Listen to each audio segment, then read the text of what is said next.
F1 is back and I'm excited for the next 10 races of the season. Hey everyone, and welcome to another episode of Let's Talk F1 here on the ModzCity channel, where we discuss everything F1 and we have a bit to discuss after the summer break. Let's get into it and thank you for joining. It felt like a very long summer break, but we are back. And back with new and exciting news in the driver market as we see Carlos Sainz committing to Williams over the summer break, and also Jack Doohan signing with Alpine. A bit annoyed that seat wasn't given to Mick Schumacher. That would have been my choice for the second seat at Alpine alongside Pierre Gasly. We now only have 3 spots left in F1 for the driver lineup: the Audi Sauber seat, the RB team who will line up alongside Yuki Tsunoda, and the highly anticipated Mercedes seat. What are your thoughts? Let us know in the comments below. Netherlands certainly saw some teams coming back from the break with a bang. Red Bull, McLaren and Mercedes came out swinging, trading places for the top spot in practice. For me, George Russell looked pretty competitive in his Merc and going for it in practice with a few minor scares into the gravel. Ferrari not far behind, and for FP2 we saw Carlos with some gearbox issues.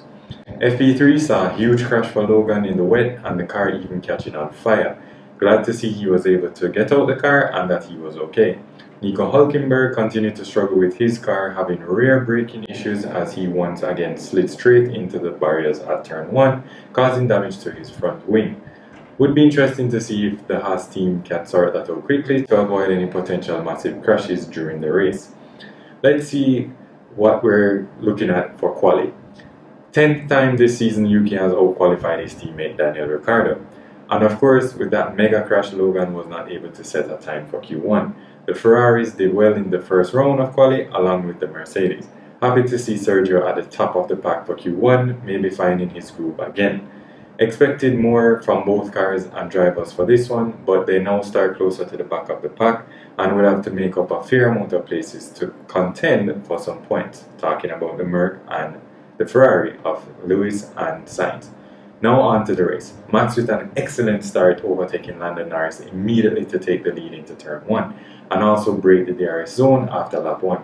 However, around lap 15 we saw Lando really closing the gap to Max and putting the pressure on the race leader. A few radar messages from Max complaining about the car not being able to turn, which showed the medium tires were degrading quite fast at that point. Lap 18 we saw extreme pace from Lando in the McLaren and the overtake into the lead down the main straight. It was an easy move to take the lead, just incredible pace from the Papaya car this weekend. Overall, a good win and commanding win for that matter for Lando and the McLaren team, also earning him driver of the day, which I can agree with for this race. Oscar struggled a bit to get to P3, but Charles secured that spot, with Oscar securing P4. After the win, we heard Lando on the radio say Max's signature line, "Simply lovely." Was that friendly banter or mockery? Let us know your thoughts in the comments below. During the race, we heard something I found a bit weird. What do you make of that radar message from Lando's engineer? Who do you think we're racing?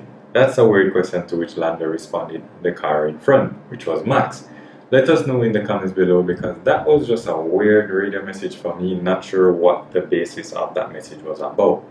That's all the time we have for today. Be sure to check out our other episodes and hit that subscribe button for more F1 content. Share your comments below and join the discussion. Also check out our car merch at ModzCity.com. We feature some F1 inspired merch as well. Thanks so much for watching. This is Let's Talk F1.